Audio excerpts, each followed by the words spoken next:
Din po, Kalingap Agnes po, yung bagong Kalingap member po, Kalingap partner. Salamat po mga Kalingap, subscribe po na kayo. Thank you po.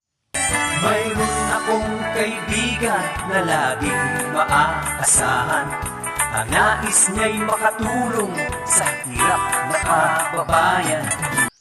Mapagpalang hapon mga Kalingap, andito po tayo, naglingap. Ayan. Nag-scouting po kami ni Kalingap Mick. Ito po, nabigyan na po ni Kalingap Mick ng bigas, grocery at binhi.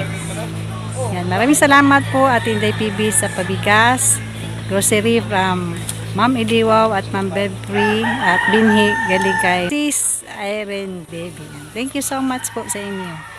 Yan, kami po ay tagahatid lang. Ito po ang kanyang pananim, ating beneficiary.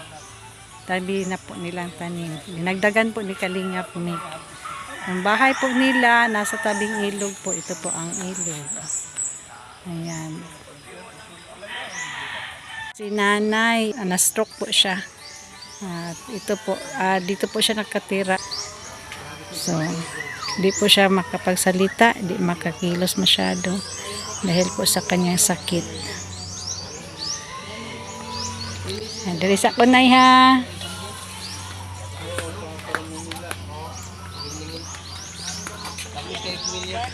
Ayan si Kalingap Mick. Bago po ako magpaalam, patuloy po natin suportahan si Kuya Bal Santos Matubang, Ate Edna Vlogs, Kalingap Rob at ang buong team Kalingap. And thank you so much. God bless everyone.